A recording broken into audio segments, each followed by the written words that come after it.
पंडितं पंडिताराध्यं पिंडादिस्थलबोधकम् अखंडं दंडवद्वंदे सूर्यमंडलमंडितम् सदा स्मरणीयराದ ಶ್ರೀಶೈಲ ಪೀಠದ ಗುರು ಪರಂಪರೆಯನ್ನು ಭ್ರಮರಾಂಭ ಮಲ್ಲಿಕಾರ್ಜುನ ಸ್ವಾಮಿಯರನ್ನು ಮನದಲ್ಲಿ ನೆನೆದು ಪವಿತ್ರ ಶ್ರೀಶೈಲ ಕ್ಷೇತ್ರದಲ್ಲಿ ಯುಗಾದಿಯ ಬ್ರಹ್ಮೋತ್ಸವದ ಅಂಗವಾಗಿ ಆಯೋಜನೆಗೊಂಡಿರುವ ಶ್ರೀಶೈಲ ಮಲ್ಲಯ್ಯನ ಭಕ್ತರ ಬೃಹತ್ ಸಮಾವೇಶ ಸಾಂಸ್ಕೃತಿಕ ಹಾಗೂ ಧಾರ್ಮಿಕ ಮಹಾಮೇಳದ ಎರಡನೇ ದಿನದ ಇಂದಿನ ಧರ್ಮ ಸಮಾರಂಭದಲ್ಲಿ ಉಪಸ್ಥಿತರಿದ್ದು ತಮ್ಮ ಅಪೂರ್ವ ಪಾದಯಾತ್ರೆಯ ಅಪರೂಪದ ಅನುಭವಗಳನ್ನು ಹಂಚಿಕೊಂಡಿರುವಂತಹ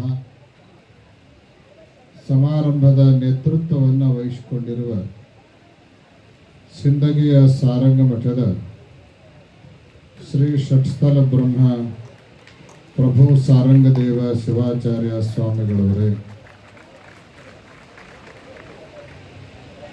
ವೇದಿಕೆಯಲ್ಲಿ ಉಪಸ್ಥಿತರಿರುವ ಜಮಖಂಡಿ ಕಲ್ಯಾಣ ಮಠದ ಶ್ರೀಗಳವರೇ,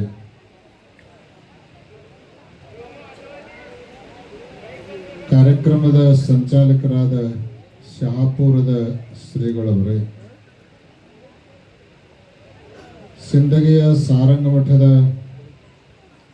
ಉತ್ತರಾಧಿಕಾರಿಗಳು, ಸಂಶೋಧಕ ವಿದ್ವಾಂಸರು ಆದ ಡಾಕ್ಟರ್ ವಿಶ್ವಪ್ರಭುದೇವ ಶಿವಾಚಾರ್ಯ ಸ್ವಾಮಿಗಳವರೇ, ಸದಾ ಪೀಠದ ಸೇವೆಯಲ್ಲಿ ನಿರತರಾದ ನೀಲಗಲ್ಲದ ಶ್ರೀಗಳವರೇ, ನಿಮ್ಮೆಲ್ಲರಿಗೆ ಇಲ್ಲಿಯವರೆಗೆ ಶ್ರೀಶೈಲದ ಸತ್ಪರಂಪರೆ, ಪಾದಯಾತ್ರೆಯ ಮಹತ್ವ, ಭಕ್ತಿಯ ಶ್ರೇಷ್ಠತೆ ಮತ್ತು ಭಾರತದ ಭವ್ಯತೆಗಳನ್ನು ಕುರಿತು ಉದ್ಬೋಧಕವಾದ ವಿಚಾರಗಳನ್ನು ವ್ಯಕ್ತಪಡಿಸಿರುವಂತಹ ಖ್ಯಾತ ಉಪನ್ಯಾಸಕರಾದ ಚಕ್ರವರ್ತಿ ಸುಲೇಬೆಲೆ ಅವರೇ, ವೇದಿಕೆಯ ಮೇಲೆ ಉಪಸ್ಥಿತರಿರುವ ಬಸಪ್ಪ ಚೌಧರಿ ಅವರೇ,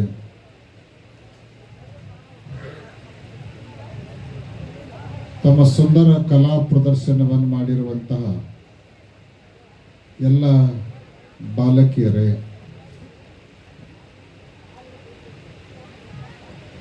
ಅದ್ಭುತವಾದ ಭಜನಾ ತತ್ವಪದಗಳನ್ನು ಹಾಡಿರುವಂತಹ ಮಹಲ್ ಐನಾಪುರದ ಭಜನಾ ಕಲಾವಿದರನ್ನು ಮೊದಲುಗೊಟ್ಟು ಎಲ್ಲ ಭಜನಾ ತಂಡದವರೇ, ಹಂತಿ ಪದಗಳನ್ನು ಹಾಡಿರುವಂತಹ ಹಿರಿಯರೇ,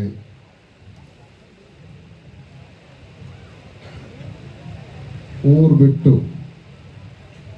600 ಕಿಲೋಮೀಟರ್ ಬಂದು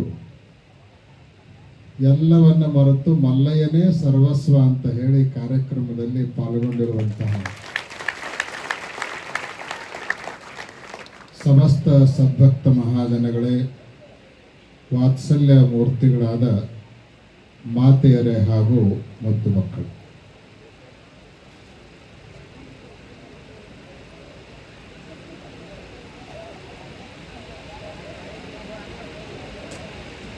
ಮಲ್ಲಯ್ಯನ ಭಕ್ತರ ಬೃಹತ್ ಸಮಾವೇಶ,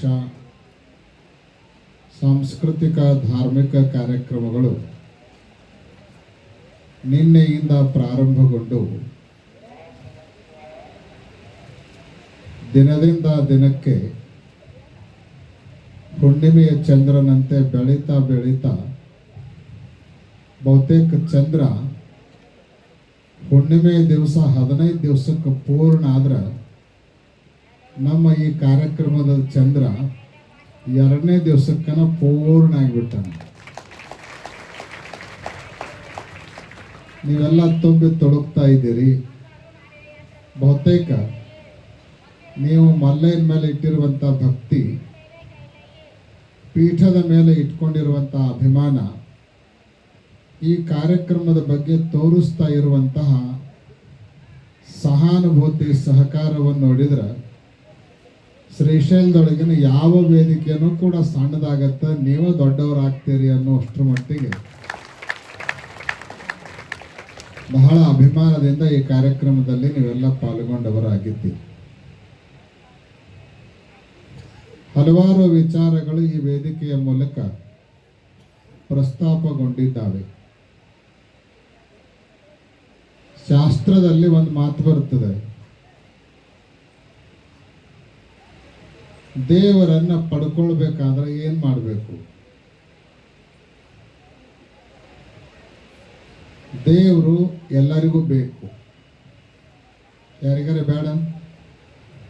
ಎಲ್ಲರಿಗೂ ದೇವರು ಬೇಕು. ಉದ್ದೇಶ ಬೇರೆ ಬೇರೆ ಆಗಿರಬಹುದು. ದೇವರು ಯಾಕೆ ಬೇಕು ಅನ್ನೋ ಪ್ರಶ್ನೆಗೆ ಉತ್ತರ ಬೇರೆ ಬೇರೆ ಆಗಿರಬಹುದು. ಎಲ್ಲರಿಗೂ ಒಂದೇ ಉದ್ದೇಶಕ್ಕಾಗಿ ದೇವರ ಅವಶ್ಯಕತೆ ಇರೋದಿಲ್ಲ.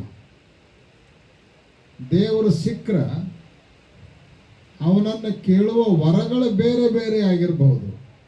ಆದರೆ ದೇವರು ಬೇಕಾ ಅನ್ನೋ ಪ್ರಶ್ನೆಗೆ ಮಾತ್ರ ಎಲ್ಲರ ಉತ್ತರ ಏನು ಅಂದ್ರೆ ಬೇಕು ಅನ್ನೋದೇ ಉತ್ತರ ಇರ್ತದೆ.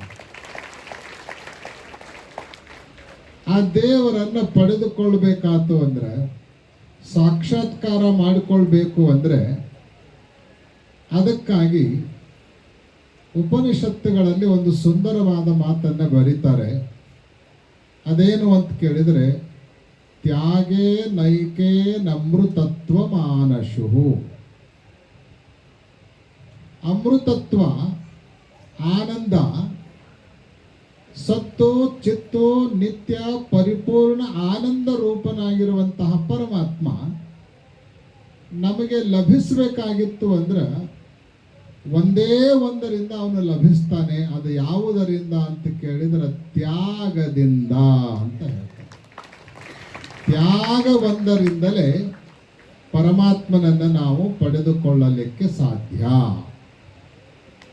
ತ್ಯಾಗದೊಳಗೆ ಬಹಳ ದೊಡ್ಡ ಶಕ್ತಿ ಇರ್ತದೆ.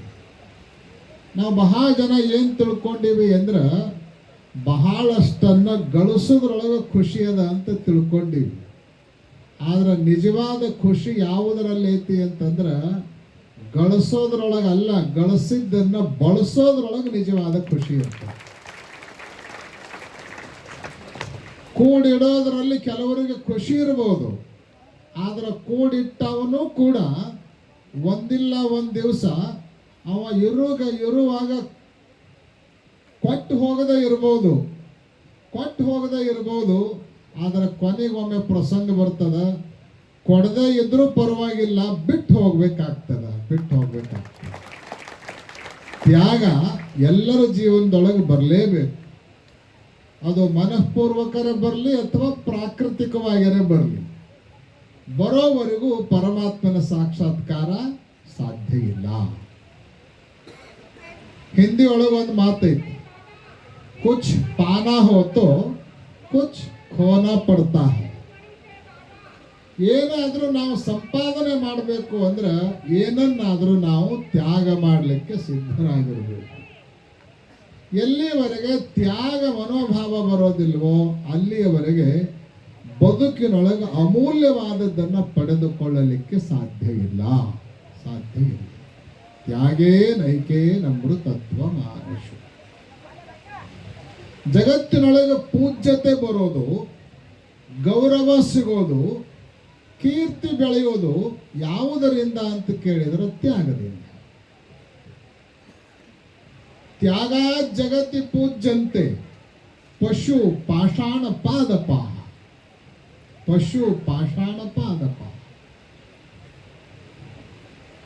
ಗೋವಿಗೆ ನಾವು ಪೂಜೆ ಮಾಡ್ತೀವಿ, ಹಸುವನ್ನ ಪೂಜೆ ಮಾಡ್ತೀವಿ. ಮಾಡ್ತೀರಿಲ್ಲ ನೀವು? ಗೋಮಾತೆ ಅಂತ ಗೋವನ್ನ ನಾವು ಪೂಜೆ ಮಾಡ್ತೀವಿ. ಅಲ್ಲ, ಪ್ರಸಂಗ ಬಂದಾಗ ಅದನ್ನು ಉಪಯೋಗ ಮಾಡ್ತೀವಿ, ಅದು ಬೇರೆ. ಅದನ್ನು ಒಕ್ಕಲ್ತನಕ್ಕೆ ಬಳಸ್ಕೊಳ್ತೀವಿ, ನಮ್ಮ ಉದ್ಯಮಕ್ಕೆ ಬಳಸ್ಕೊಳ್ತೀವಿ, ಕೆಲಸಕ್ಕೆ ಬಳಸ್ಕೊಳ್ತೀವಿ.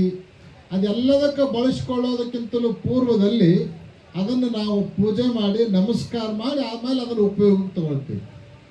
ಯಾಕೆ ಪಶು ಪೂಜೆಗೊಳ್ತದ, ಗೋವು ಪೂಜೆಗೊಳ್ತದ ಅಂತ ಕೇಳಿದ್ರೆ ತ್ಯಾಗ. ಅದರಲ್ಲಿರೋ ತ್ಯಾಗದಿಂದಲೇ ಗೋವು ಪೂಜೆಗೊಳ್ತದೆ. ಏನು ತ್ಯಾಗ ಮಾಡ್ತದದು?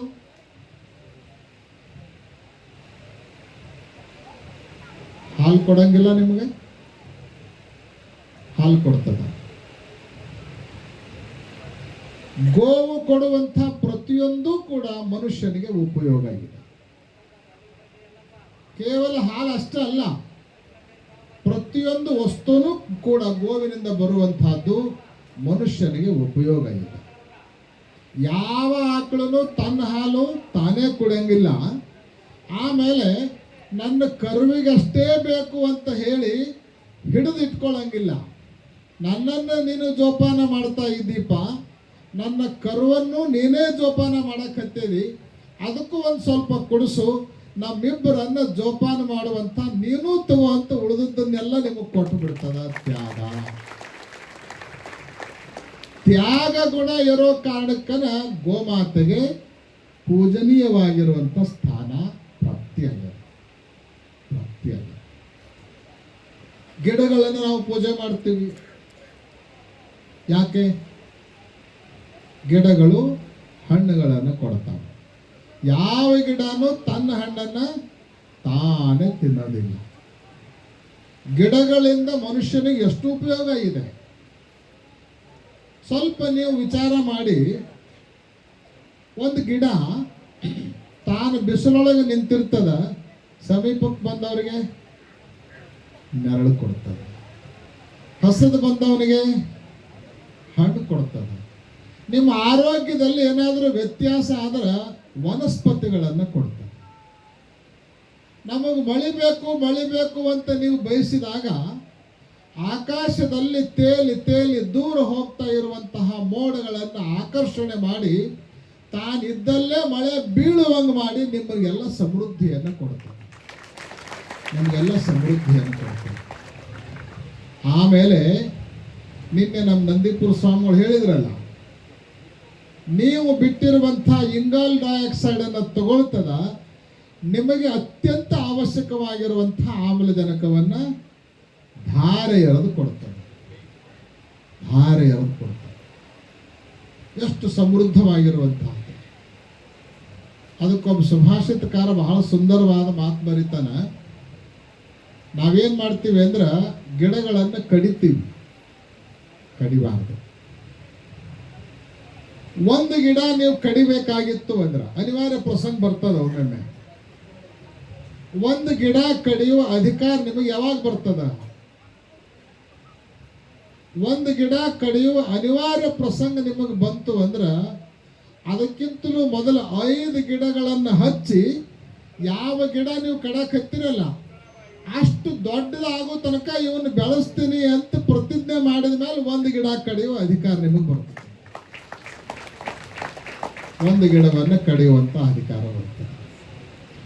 ವೃಕ್ಷಗಳ ಮಹಿಮೆಯನ್ನ ಹೇಳೋ ಕಾಲಕ್ಕೊಬ್ಬ ಸುಭಾಷಿತಕಾರ ಬರೀತಾನೆ,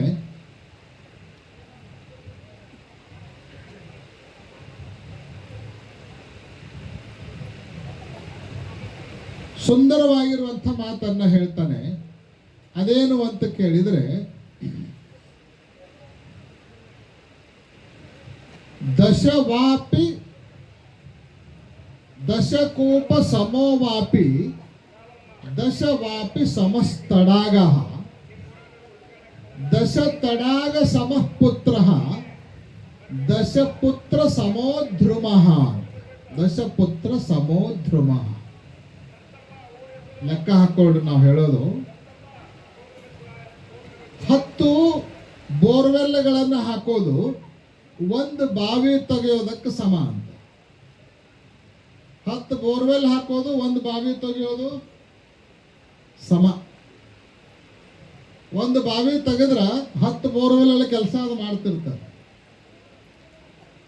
ಆಮೇಲೆ 10 ಬಾವಿಗಳನ್ನ ತೆಗೆಯೋದು ಒಂದು ಕೆರೆಯನ್ನ ಕಟ್ಟಿಸೋದಕ್ಕೆ ಸಮ ಅಂತ ಹೇಳಿ. ಒಂದು ಕೆರೆಯನ್ನ ಕಟ್ಟೋದಕ್ಕೆ ಸಮ. ಆ ನಂತರ 10 ಕೆರೆಗಳನ್ನ ಕಟ್ಟಿಸೋದು ಒಬ್ಬ ಉತ್ತಮ ಪುತ್ರನಿಗೆ ಜನ್ಮ ಕೊಡೋದಕ್ಕೆ ಸಮ ಅಂತ ಹೇಳ್ತಾರೆ. ಒಬ್ಬ ಚಲೋ ಮಗನ ಹಡಿದ್ರ 10 ಕೆರೆ ಕಟ್ಟಿಸಿದ ಪುಣ್ಯ ಬರ್ತದೆ. ಚಲೋ ಮಗನ ಹಡಿಬೇಕು. ಚಲೋ ಮಗ ಅಂದ್ರೆ ವೀರಪ್ಪನ್ ಅಂತವನಲ್ಲ, ದೇಶ ಕಂಟಕ ದೇಶದ್ರೋಹಿ ಆಗುವಂಥವನಲ್ಲ, ದೇಶಕ್ಕೆ ಉಪಯೋಗ ಆಗುವಂಥ ಒಬ್ಬ ಮಗನ್ನ ಹಡಿಬೇಕು. ದೇಶವೇ ಅವನ ಬಗ್ಗೆ ಅಭಿಮಾನ ಪಡಬೇಕು. ಅಂಥ ಒಬ್ಬ ಮಗನಿಗೆ ನೀವು ಜನ್ಮ ಕೊಟ್ರೆ ಒಂದು 10 ಕೆರೆ ಕಟ್ಟಿಸಿದ ಪುಣ್ಯ ನಿಮಗೆ ಬರ್ತದೆ. 10 ಕೆರೆ ಕಟ್ಟಿಸಿದ ಪುಣ್ಯ. ಆಮೇಲೆ ಕೊನೆಗೆ ಒಂದು ಅದ್ಭುತ ಮಾತು ಹೇಳ್ತಾರೆ ಅವರು. ಏನು ಅಂದ್ರೆ 10 ಉತ್ತಮ ಮಕ್ಕಳಿಗೆ ಜನ್ಮ ಕೊಡೋದು ಒಂದು ಗಿಡ ಹಚ್ಚೋದಕ್ಕೆ ಸಮ ಅಂತ ಹೇಳ್ತಾರೆ. ಒಂದು ಗಿಡ ಹಚ್ಚೋದ್ರ ಪುಣ್ಯ ಎಷ್ಟಿರಬೇಕು? ನೀವು ಜನ್ಮ ಕೊಟ್ಟಿರೋ ಮಕ್ಕಳು ನಿಮಗೆ ಮುಂದೊಂದು ಕಾಲಕ್ಕೆ ಒಳ್ಳೆಯದನ್ನು ಮಾಡ್ತಾರೋ ಅಂತ ಹೇಳಕ್ ಆಗಂಗಿಲ್ಲ. ಮಾಡಬಹುದು, ಮಾಡದೇನೂ ಇರಬಹುದು. ನಿಮ್ಮನ್ನು ವೃದ್ಧಾಶ್ರಮದಾಗಿಟ್ಟು ತಾವು ಚೈನಿನೂ ಹೊಡಿಬಹುದು. ಆದರೆ ಯಾವ ಗಿಡನೂ ಕೂಡ ನೀವು ಹಚ್ಚಿದ್ರಿ ಅಂದ್ರೆ ಅದು ನಿಮಗೆ ಒಳ್ಳೆಯದನ್ನು ಮಾಡಲಾರ್ದ ಎಂದೂ ಸಾಯೋದಿಲ್ಲ. ಅದಕ್ಕೆ 10 ಉತ್ತಮ ಮಕ್ಕಳಿಗೆ ಜನ್ಮ ಕೊಡೋದು ಒಂದು ಗಿಡ ಹಚ್ಚೋದಕ್ಕೆ ಸಮ ಅನ್ನುವಂಥ ಮಾತನ್ನು ಬರೀತಾರೆ. ಕಾರಣ ಏನು ಅಂದ್ರೆ ಆ ವೃಕ್ಷದಲ್ಲಿರುವಂಥ ತ್ಯಾಗ ಗುಣ ನಮಗೆ ಬೇಕಾಗಿರುವಂಥದ್ದನ್ನು ಎಲ್ಲವನ್ನ ಕೊಡ್ತದ. ತಾನು ಯಾವಾಗಲೂ ಕಷ್ಟದಲ್ಲಿರ್ತದೆ. ಮಲ್ಲಿಗೆ ಹೂವು ಸುಗಂಧವನ್ನು ಕೊಡ್ತದ. ಆದ್ರೆ ನೀವು ಅದಕ್ಕೆ ಹಾಕಿದ ಗೊಬ್ಬರ ಹೆಂಗಿರ್ತದ? ದುರ್ಗಂಧದಿಂದ ಕೂಡಿರುವಂತಹ ನೀವು ಹಾಕಿದ ಗೊಬ್ಬರವನ್ನು ಅದು ತಗೊಳ್ತದ. ನಮಗೆ ಇಷ್ಟು ದುರ್ವಾಸನೆಯ ಗೊಬ್ಬರ ಕೊಟ್ಟಾನ ಅಂತ ತಿಳ್ಕೊಂಡು ಅದೇನಾರ ನಿಮಗೆ ದುರ್ವಾಸನೆ ಹೂ ಕೊಡ್ತದ? ಇಲ್ಲ, ಸುಗಂಧಯುಕ್ತವಾಗಿರುವಂಥ ಹೂಗಳನ್ನೇ ಕೊಡ್ತಾರೆ.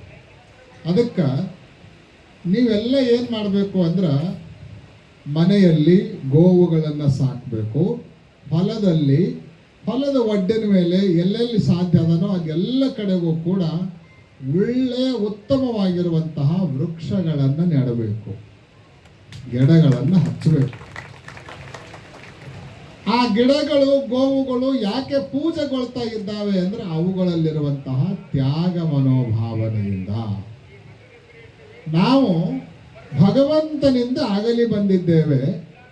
ಆ ದೇವರನ್ನ ಮತ್ತೆ ಸಾಕ್ಷಾತ್ಕಾರ ಮಾಡ್ಕೊಳ್ಬೇಕು ಅಂದ್ರೆ ಈ ತ್ಯಾಗ ಗುಣವನ್ನು ನಾವು ಅಳವಡಿಸಿಕೊಳ್ಬೇಕು. ತ್ಯಾಗವನ್ನು ನಾವು ಅಳವಡಿಸಿಕೊಳ್ಬೇಕು. ತ್ಯಾಗ ಹೆಂಗೆ ಮಾಡಬೇಕು, ದೇವರನ್ನು ಹೆಂಗೆ ಪಡ್ಕೊಳ್ಬೇಕು ಅನ್ನೋದನ್ನ ಶ್ರೀಶೈಲದ ಮಲ್ಲಯ್ಯನ ಪಾದಯಾತ್ರೆ ನಮಗೆ ತೋರಿಸ್ಕೊಡ್ತೀವಿ. ಪಾದಯಾತ್ರೆ ತೋರಿಸ್ಕೊಡ್ತೀವಿ. ತ್ಯಾಗ ಹೆಂಗೆ ಮಾಡಬೇಕು ಅನ್ನೋದನ್ನೇ ಪಾದಯಾತ್ರೆ ಕಲಿಸೋದು.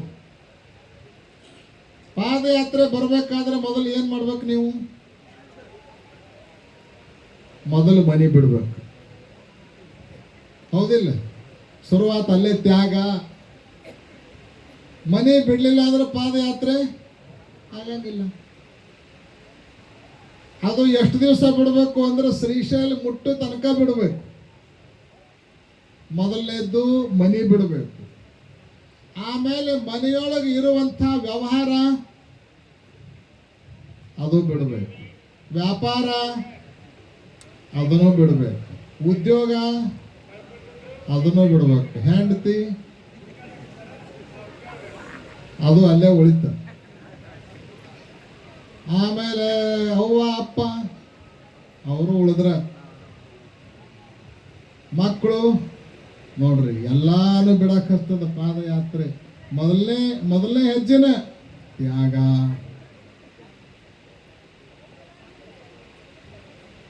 ಆ ನಂತರ ಊಟದ ಸುಖದ ಚಿಂತೆ ಅದನ್ನು ಬಿಡಬೇಕು. ಅಕ್ಕ ಮಾದೇವಿ ಹೇಳ್ತಾಳೆ ನೋಡ್ರಿ, ಆಕಿನೂ ಹಿಂಗ ಬಂದಕ್ಕಿ ಮಲ್ಲಯ್ಯನ ಮೇಲೆ ಭಕ್ತಿ ಇಟ್ಕೊಂಡು ಮಲ್ಲಯ್ಯನ ಕಾಣ್ಬೇಕಂತನ ಆಕಿನೂ ಉಡುತಡಿಯಿಂದ ಹೊಂಟವಳು. ಉಡುತಡಿಯಿಂದ ಹೊಂಟು ಕಲ್ಯಾಣಕ್ಕೆ ಹೋಗಿ ಬಂದು ಅಷ್ಟೇ ಆಕಿ. ಆದ್ರೆ ಅವಳ ಮುಖ್ಯ ಗುರಿ ಏನಿತ್ತು ಅಂದ್ರೆ ಶ್ರೀಶೈಲ ಮಲ್ಲಯ್ಯನೇ. ನೀವು ಹೆಂಗೆ ಬಂದ್ರು ಆಕಿನೂ ಹಂಗ ಬಂದವಳು. ಬರೋ ಕಾಲಕ್ಕೆ ಅವ್ವ ಅಪ್ಪ ಕೇಳ್ತಾರೆ, ಹಸಿವಾದ್ರೆ ಏನು ಮಾಡ್ತಿ, ನೀರಡಿಕೆ ಆದ್ರೆ ಏನು ಮಾಡ್ತಿ, ಯಾರು ನೀರು ಕೊಡೋರು ನಿನಗೆ, ನಿದ್ರೆ ಬಂದ್ರೆ ಏನು ಮಾಡ್ತಿ. ಹೋಗ್ಲಿ, ತುಂಬು ಯೌವನದಿಂದ ಕೂಡಿರುವಂಥ ನೀನು ಏನಾದರೂ ತೊಂದರೆ ಆದ್ರೆ ಏನು ಮಾಡ್ತಿ, ನಿನ್ನ ಜೊತೆಗೆ ಯಾರು ಇರ್ತಾರ ಅಂತ ತಾಯಿ ಕೇಳಿದ್ರ ಅಕ್ಕ ಮಾದೇವಿ ಹೇಳ್ತಾಳೆ, ಹಸಿವಾದಡೆ ಭಿಕ್ಷಾನ್ನಗಳುಂಟು. ಹಸಿವಾತು ಅಂದ್ರೆ ಭಿಕ್ಷಾ ಬೇಡ್ತೀನಿ, ಭಿಕ್ಷಾ ಕೊಡೋರು ಏನು ಕಡಿಮೆ ಅದಾರೆ, ಬೇಕಾದಷ್ಟು ಜನ ಭಿಕ್ಷಾ ಕೊಡ್ತಾರ, ತುಂಬತ್ ನಂದು ಅಂತ. ತೃಷಯಾದೊಡೆ ಕೆರೆಹಳ್ಳ ಬಾವಿಗಳುಂಟು. ನೀರಡಿಕೆ ಆದ್ರೆ ಕೆರೆ ಅದಾವ, ಹಳ್ಳ ಅದಾವ, ಬಾವಿ ಅದಾವ, ಹೋಗಿ ನೀರು ಕುಡಿತೀನಿ, ನೀನು ಚಿಂತಿಲ್ಲ ಅಂದ್ಲು. ನಿದ್ರೆ ಬಂದ್ರೆ ಶಯನಕ್ಕೆ ಹಾಳು ದೇಗುಲಗಳುಂಟು. ಮಲ್ಕೊಳಕ್ಕೆ ಗುಡಿ ಗುಂಡಾರ ಎಲ್ಲ ಊರಾಗ ಇದ್ದ ಇರ್ತಾವ, ಯಾರೋ ಮಲ್ಕೋತೀನಿ, ಯಾರ್ದು ಮನೆಗೆ ಬೇಕಂತಿಲ್ಲ, ಏನು ಹಾಸಿಗೆ ಬೇಕಂತೀನಿ. ಖರೆ ಹೇಳಬೇಕು ಅಂದ್ರೆ ದಣಿವಾದಾಗ ಹಾಸಿಗೆ ಅವಶ್ಯಕತೆನೇ ಇಲ್ಲ. ನಿದ್ರೆಗೆ ಹಾಸಿಗೆ ಅಲ್ಲ, ದಣಿವು ಬೇಕು. ಬಹಳ ಜನ ಮನೆಯಾಗ ಏನು ಮಾಡ್ತಾರೆ ಅಂದ್ರೆ ಮೆತ್ತನ ಹಾಸಿಗೆ ಇರ್ತತಿ, ಫ್ಯಾನ್ ತಿರುಗ್ತಿರ್ತಾವ, ಕೆಲವು ಶ್ರೀಮಂತರ ಮನೆಯಾಗ ಏಸನು ಹೊತ್ತಿರ್ತಾವ, ಆದ್ರೆ ತಲೆಯಾಗ ಚಿಂತೆ ಓಡ್ತಿರ್ತತಿ, ನಿದ್ದಿನ ಹತ್ತಂಗಿಲ್ಲ. ಇಲ್ಲಿ ನೋಡ್ರಿ, ಹಾಸಿಗಿಲ್ಲ, ಫ್ಯಾನ್ ಇಲ್ಲ, ಎ ಸಿ ಇಲ್ಲ, ಏನೇನೇನೇನೂ ಇಲ್ಲ, ಯಾವ ಚಿಂತೆನೂ ತಲೆಯಾಗಿಲ್ಲ. ಯಾವಾಗ ಬಿದ್ದೇನೋ ಯಾವಾಗ ನಿದ್ದೆ ಮಾಡ್ಯಾನೋ. ಬಹುತೇಕ ಊರ್ ಬಿಟ್ಟು ಈ ಕಡೆ ಪಾದಯಾತ್ರೆ ನೋಡ್ಕೋತ ಬಂದ್ರ ಎಲ್ಲಿ ಕಣ್ಣು ಹರಿತಾವ ಎಲ್ಲ ಕಡೆ ಹಾಸಿಗೆನ ಇರ್ತಾವ. ಯಾಕಂದ್ರೆ ಮಲ್ಕೊಂಡೇ ಬಿಟ್ಟಿರ್ತೀರಿ ನೀವು, ಎಷ್ಟು ಆರಾಮ್ ನಿದ್ದೆ ಮಾಡ್ತಿರ್ತೀರಿ ಅಂದ್ರೆ ಬಹುತೇಕ ನಿಮ್ಮನ್ನು ನೋಡೇ ಶಂಕರಾಚಾರ್ಯರು ಬರೆದಿರಬೇಕು. ಅದೇನು ಅಂತ ಕೇಳಿದ್ರೆ ನಿದ್ರಾ ಸಮಾಧಿ ಸ್ಥಿತಿ. ಅದು ನಿದ್ದೆಲ್ಲ ಮಲ್ಲಯ್ಯನ ಧ್ಯಾನದೊಳಗೆ ಸಮಾಧಿ, ಅದು ಸಮಾಧಿ, ಅದು ಸಮಾಧಿ. ಶಯನಕ್ಕೆ ಹಾಳು ದೇಗುಲಗಳುಂಟು ಅಂತ ಅಕ್ಕ ಮಾತು. ಹೋಗ್ಲಿವಾ ಊಟಕ್ಕೆ ನೀರಡಿಸಿದಾಗ ನೀರಡಿಕೆಗೆ ಮಲ್ಕೊಳ್ಳೋದಕ್ಕೆ ಎಲ್ಲ ಸಿಕ್ತು, ನಿನ್ನ ಜೊತೆಗೆ ಯಾರು, ನಿನ್ನ ಕರ್ಕೊಂಡು ಹೋಗೋರು ಯಾರು, ಏನಾರು ಹೆಚ್ಚು ಕಡಿಮೆ ಆದ್ರೆ ಯಾರು ನಿನಗೆ ಜೋಡದಾರ.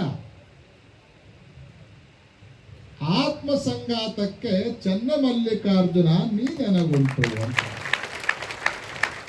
ನನ್ನ ಜೋಡಿ ಯಾರು ಬೇಕಾಗಿಲ್ಲ, ಮಲ್ಲಯ್ಯನ ನನ್ನ ಜೋಡಿ ಅದಾನ, ಉಳಿದವ್ರ ಜೋಡಿ ತಗೊಂಡು ನಾ ಏನು ಮಾಡಲಿ ಅಂತ ಮಲ್ಲಯ್ಯನೇ ನನ್ನ ಜೋಡಿ ಅದ. ನೋಡ್ರಿ, ಎಲ್ಲ ಬಿಟ್ಲಕ್ಕಿ, ಎಲ್ಲವನ್ನ ಬಿಟ್ಲು ಆಕೆ. ಅಷ್ಟೇ ಅಲ್ಲ, ನೀವು ಮನೆ ಬೇಡ ಹಿಂಗೆಲ್ಲ ಬಿಟ್ಟ ಬಂದೇರಿ. ಒಂದ ವ್ಯತ್ಯಾಸ ಏನು ಅಂದ್ರೆ ಆಕೆ ಬಿಟ್ಟು ಬಂದ್ಲು, ನೀವು ಬಿಟ್ಟು ಬಂದಿರಿ ಮತ್ತೆ ಹೋಗಿ ಮುಟ್ತೀರಿ, ಅಷ್ಟ ವ್ಯತ್ಯಾಸ. ಆಕೆ ಬಿಟ್ಟು ಈ ಕಡೆ ಬಂದ್ಲು, ನೀವು ಒಂದು 15 ದಿವಸ ಬಿಡ್ತೀರಿ ಮತ್ತೆ ಹೋಗಿ ಬಿಡ್ತೀರಿ. ಇರ್ಬೇಕು ಮತ್ತೆಲ್ಲರೂ ಅಕ್ಕ ಮಾದೇವಿ ಆದ್ರೆ ಜಗತ್ತು ಹೆಂಗೆ ನಡೆಯೋದು, ಜಗತ್ತು ನಡೆಯಂಗಿಲ್ಲ, ಎಲ್ಲಾನು ಇರಬೇಕು. ಅಂತೂ ಮಲ್ಲಯ್ಯನ ಪಾದಯಾತ್ರೆ ನಮಗೆ ಏನು ಕಲಿಸ್ಕೊಡ್ತದೆ ಅಂದ್ರೆ ಒಂದೊಂದು ಬಿಡೋದನ್ನ ಕಲಿಸ್ಕೊಡ್ತದ, ತ್ಯಾಗವನ್ನ ಕಲಿಸ್ಕೊಡ್ತದ. ಹಸಿವು ಬಿಟ್ರಿ, ನೀರಡಿಕೆ ಬಿಟ್ರಿ, ನಿದ್ರೆ ಬಿಟ್ರಿ, ಯಾರ ಜೊತೆಗನ್ನು ಚಿಂತೆ ಬಿಟ್ರಿ. ಆದ್ರೆ ಮನೆ ಬಿಟ್ಟು ಹೆಜ್ಜೆ ಇಡೋದ್ರೊಳಗನ ಮಲ್ಲ ಎಷ್ಟು ವ್ಯವಸ್ಥೆ ಮಾಡ್ಯಾನ ಅಂತ ಕೇಳಿದ್ರೆ, ಮನೆಯಾಗಿದ್ರ 4 ಮಂದಿ ಜೋಡಿರ್ತಾರ, ಮನೆ ಬಿಟ್ಟು ಮಲ್ಲಯ್ಯನ ಸಲುವಾಗಿ ಹೊಂಟ 4 ಲಕ್ಷ ಜನ ಜೋಡಕ್ಕ, ಲಕ್ಷ ಜನ ನಿಮಗೆ ಜೋಡಕ್ಕಾರ. ಮನೆಯಾಗಿದ್ರ ಒಂದೇ ಥರದ ಊಟ ಇರ್ತತಿ. ಪಾದಯಾತ್ರೆ ಹೊಂಟ್ರ ಏನು ಪಂಚ ಪಕ್ವಾನ, ಮೊದಲೆಲ್ಲ ಪಾದಯಾತ್ರೆ ಕಷ್ಟದಿತ್ತು. ಈಗ ಪಾದಯಾತ್ರೆ ಏನಾಗ್ಯದ ಅಂದ್ರೆ ಮಸ್ತ್ ಊಟ ಮಾಡ್ಬೇಕಂದ್ರೆ ಪಾದಯಾತ್ರೆ ಮಾಡ್ಬೇಕಂದ್ರೆ ಹಂಗಾಗೈತೆ. ಅಷ್ಟು ಜನ ದಾಸೋಹ ಮಾಡುವಂತ ಭಕ್ತರದ ದಾರಿ ತುಂಬ. ಯಾರು ಹೋಳಿಗೆ ಮಾಡಿಸ್ತಾರ, ಯಾರು ಹಣ್ಣು ಕೊಡ್ತಾರ, ಯಾರು ಜ್ಯೂಸ್ ಕೊಡ್ತಾರ, ಯಾರು ಎಳ್ನೀರು ಕೊಡ್ತಾರ. ಮಲ್ಲೇನ ಭಕ್ತ ನಡ್ಕೋತ ಬರ್ತಾರ, ಅವರಿಗೆ ಕಾವಾಗಬಾರ್ದು ಅಂತ ಕಲ್ಲಂಗಡಿ ಹೆಚ್ಚು ಕೊಡ್ತಾರ ನಿಮ್ಗೆ ಉಣ್ಣ. ಬಹಳ ಜನ ಕಾಲಿಗೆ ಎಣ್ಣೆ ಹಚ್ಚಿ ಮಲಗಿಸ್ತಾರೆ, ಸೇವಾ ಮಾಡ್ತಾರೆ. ಇಷ್ಟು ವ್ಯವಸ್ಥೆ, ಒಂದು ಸಣ್ಣ ತ್ಯಾಗ ಮಾಡಿದ್ದಕ್ಕೆ ಎಷ್ಟು ವೈಭೋಗ ಸಿಗಾಕತ್ತಿತ್ತು ನೋಡಿ, ಎಷ್ಟು ವೈಭೋಗ ಸಿಗ್ತದೆ. ತ್ಯಾಗದೊಳಗ ಎಲ್ಲವೂ ಇದೆ, ಎಲ್ಲವೂ ಇದೆ. ಬಹಳ ಜನ ಪಾದಯಾತ್ರೆ ಮಾಡೋ ಕಾಲಕ್ಕ ಏನಾರು ಹೆಚ್ಚು ಕಡಿಮೆ ಆದ್ರೆ ಜೊತೆಗಿರ್ಲಿ ಅಂತ ತಿಳ್ಕೊಂಡು ಊರವರೆಲ್ಲ ಕೂಡ್ಕೊಂಡು ಒಂದೊಂದು ಗಾಡಿ ಮಾಡ್ಕೊಂಡಿರ್ತಾರೆ. 15 ಜನರದು, 20 ಜನರದು, 50 ಜನರದು ಒಂದೊಂದು ಗಾಡಿ ಮಾಡಿರ್ತಾರ. ಗಾಡಿಯಾಗೆಲ್ಲ ತಮ್ಮ ಸಾಮಾನು ಇಡ್ತಾರೆ. ಹೌದಿಲ್ಲ, ಇಟ್ಕೊಂಡ್ಬಂದಿರ್ತೀರಲ್ಲ ನೀವು. ಎಲ್ಲ ಊರವರೆಲ್ಲ ಹಂಗೆ ಮಾಡಿರ್ತೀರಿ, ಬೋರ್ಡ್ ಹಚ್ಕೊಂಡು ಇದು 10ನೇ ವರ್ಷದ್ದು, ಇದು 15ನೇ ವರ್ಷದ್ದು, ಇದು 20ನೇ ವರ್ಷದ್ದು ಅಂತ ಬೋರ್ಡ್ ಹಚ್ಕೊಂಡು ಪಾದಯಾತ್ರೆ ಮಾಡ್ಕೋತ ಬಾರಿಸ್ತಿರ್ತಾರ, ಊದವ್ರು ಊದ್ತಿರ್ತಾರ. ಆ ಗಾಡಿಯಾಗಿರೋ ಸಾಮಾನ, ಬಾಂಡೆ ಸಾಮಾನ, ಊಟದ ಸಾಮಾನ, ತಿಂಡಿ ಸಾಮಾನ ಎಲ್ಲಿ ತನಕ? ವೆಂಕಟಾಪುರದ ತನಕ. ಹೌದಿಲ್ಲ? ವೆಂಕಟಾಪುರಕ್ಕೆ ಬಂದ್ರಿ ಅಂದ್ರೆ ಅದನ್ನು ತ್ಯಾಗ ಮಾಡಬೇಕು. ಅವ್ರು ಹೆಜ್ಜೆ ಹೆಜ್ಜೆಗೆ ತ್ಯಾಗವನ್ನೇ ಕಲಿಸ್ತದ, ತ್ಯಾಗವನ್ನೇ ಕಲಿಸ್ತದ. ಆ ಗಾಡಿನೂ ಬಿಟ್ರಿ, ಘೋಡಾನೂ ಬಿಟ್ರಿ, ಎಲ್ಲನೂ ಬಿಟ್ಟ ಮಲ್ಲಯ್ಯ ನೀವು ಒಬ್ಬನೇ, ನಾನು ಒಬ್ಬನ, ನೀನು ಒಬ್ಬನೇ, ನೀನು ಬಿಟ್ರೆ ಯಾರು ಇಲ್ಲ ಅಂತ ತಿಳ್ಕೊಂಡು ವೆಂಕಟಾಪುರದಿಂದ ಕಾಡು ಹಾದಿ ಹಿಡ್ಕೊಂಡು ಬಂದಿರ್ತೀವಿ. ಆದ್ರೆ ಗಾಡಿ ಇಳಿಯುವಾಗ ಕಾಲಾಗ ಚಪ್ಪಲ್ ಇರ್ತಾವ, ಕಾಲಾಗ ಚಪ್ಪಲ್ ಇರ್ತಾವ, ಮೈ ಮೇಲೆ ಬಟ್ಟಿರ್ತಾವ, ಎಲ್ಲ ಚಲೋ ಇರ್ತಾವ. ಆದ್ರೆ ವೆಂಕಟಾಪುರ ದಾಟಿ ನಾಗಲೋಟಿ ವೀರಭದ್ರೇಶ್ವರ ಸ್ವಾಮಿಗೆ ಕಾಯಿ ಒಡೆದು ಬೆಟ್ಟ ಹತ್ತಾಗ ಚಾಲು ಮಾಡಿದ್ರಿ ಅಂದ್ರೆ ಕಾಲನ್ ಚಪ್ಪಲು ಹರಿತಾವ, ಮೈಯನ್ ಬಟ್ಟೆನೂ ಹರಿತಾವ. ಭೀಮನ ಕೊಳ್ಳದ ಸಮೀಪಕ್ಕೆ ಬರೋದ್ರೊಳಗನ ಕಾಲನ್ ಚಪ್ಪಲ್ ಹರ್ಕೊಂಡು ಹೋಗಿರ್ತಾವ. ನೋಡ್ರಿ, ಅದನ್ನು ತ್ಯಾಗ, ಅದನ್ನು ಬಿಡ್ಬೇಕು. ಕೆಲಕ್ಕೆ ನಾವು ನೋಡಿವಿ ಪಾದಯಾತ್ರೆ ಹೆಂಗಿರ್ತದ ನೋಡಕನ ಪಾದಯಾತ್ರೆ ಮಾಡಿವಿ 2 ವರ್ಷದ ಹಿಂದೆ ನಾವು. ಆ ಭೀಮನ ಕೊಳ್ಳದ ಸಮೀಪಕ್ಕೆ ಚಪ್ಪಲ್ಗಳದ ಒಂದು ದೊಡ್ಡ ಗುಡ್ಡ ತುಂಬ ನೀವು ಬಿಟ್ಟು ಚಪ್ಪಲ್ ಅದಾವಲ್ಲ, ಬೇರೆ ಏನೂ ಇಲ್ಲ. ಕೆಲವ್ರೆಲ್ಲ ಮನಿ ಕಟ್ಟ್ಯಾರ ಅಲ್ಲೆಲ್ಲ ಗುಡ್ಡದ ಮೇಲೆ. ಮನಿ ಅಂದ್ರೆ ಏನು? RCC ಮನಿ ಅಲ್ಲ, ಎಡಕ್ಕೊಂದು ಕಲ್ಲು, ಬಲಕ್ಕೊಂದು ಕಲ್ಲು, ಹಿಂದೊಂದು ಕಲ್ಲು, ಮ್ಯಾಲೊಂದು ಕಲ್ಲು. ಯಾಕೆ ಕಟ್ಟಾರ ಗೊತ್ತನ? ಮಲ್ಲಯ್ಯ ನನಗೆ ಮನಿ ಆಗಲಿ, ನಿನಗೆ ಮನಿ ಕಟ್ತೀನಿ ನೋಡ್ರಿ. ಅವನಿಗೆ ಇಂಥ ಮನಿ, ನಿಮಗೆ ಎಂಥ ಮನಿ? ಹಂಗೆ ಮನಿ ಕಟ್ಟಿ ಚಪ್ಪಲ್ ಸಹಿತ ಅಲ್ಲೇ ಬಿಟ್ಟು ಪ್ರಸಂಗ ಬಂದ್ರೆ ಯಾವುದಾದ್ರೂ ಬಟ್ಟೆ ಭಾಳ ಹೊಲಸಾಗಿತ್ತು ಅಂದ್ರೆ, ಹರಿದಿತ್ತು ಅಂದ್ರೆ ಅದ್ರ ಬಟ್ಟೆನೂ ಒಗದು ಹಾಕಿ, ಯಾರು ಚಡ್ಡಿ ಮೇಲೆ ಬಂದರು, ಯಾರು ಲುಂಗಿ ಮೇಲೆ ಬಂದರು, ಯಾರು ಬನಿಯನ್ ಮೇಲೆ ಬಂದರು, ಬರೆ ಟಾವೆಲ್ ಹಾಕ್ಕೊಂಡು ಬಂದರು, ಎಲ್ಲ ಬಿಟ್ಕೋತ ಉಳಿದದ್ದನ್ನು ಸಹಿತ ಭೀಮನ ಕೊಳದಾಗ ಬಿಟ್ಟು ಮ್ಯಾಲೆ ಹತ್ತಿದಾಗ ಮಲ್ಲಯ್ಯ ಸಿಗ್ತಾನ. ತ್ಯಾಗೇ ನೈಕೆ ನಂದು ಕತ್ತು ರಾಮಶ್ರು. ತ್ಯಾಗ ಒಂದರಿಂದಲೇ ಪರಮಾತ್ಮ ಪ್ರಾಪ್ತಿ ಆಗ್ತಾನ ಅನ್ನೋದನ್ನ ಪಾದಯಾತ್ರೆ ಪ್ರತಿಯೊಬ್ಬರಿಗೂ ಕಲಿಸಿಕೊಡ್ತದ. ಈ ತ್ಯಾಗವನ್ನ ಕೇವಲ ಭಕ್ತಿಗೆ, ನಮ್ಮ ಯಾವುದೋ ಒಂದು ವೈಯಕ್ತಿಕವಾಗಿರುವಂತಹ ಸಂಕಲ್ಪಕ್ಕೆ ಮಾತ್ರ ಸೀಮಿತಗೊಳಿಸಲಾರ್ದೇನೆ ಈ ತ್ಯಾಗವನ್ನು ದೇಶಕ್ಕಾಗಿನೂ ನಾವು ವ್ಯಾಪಿಸಿಕೊಳ್ಬೇಕು. ನಮಗೆ ದೇಶ ಏನು ಕೊಟ್ಟದ ಅಂತ ನಾವು ಕೇಳೋದಕ್ಕಿಂತಲೂ ದೇಶಕ್ಕಾಗಿ ನಾವೇನು ಕೊಡ್ತೀವಿ ಅನ್ನುವಂತಹ ಪ್ರಶ್ನೆಯನ್ನು ಇಟ್ಕೊಂಡು ನಮ್ಮ ಜೀವನವನ್ನು ನಾವು ರೂಪಿಸಿಕೊಳ್ಬೇಕು. ಆ ಕಾರಣಕ್ಕಾಗಿ ನಮ್ಮ ಚಕ್ರವರ್ತಿ ಸುಲೇವಿಲೆ ಅವರು ಉದಾತ್ತವಾಗಿರುವಂತಹ ಹಲವಾರು ವಿಚಾರಗಳನ್ನು ನಿಮಗೆಲ್ಲ ತಿಳಿಯಪಡಿಸಿ ನಮ್ಮ ದೇಶ ಎಷ್ಟು ದೊಡ್ಡದು, ನಮ್ಮ ದೇಶದ ಮಹಿಮೆ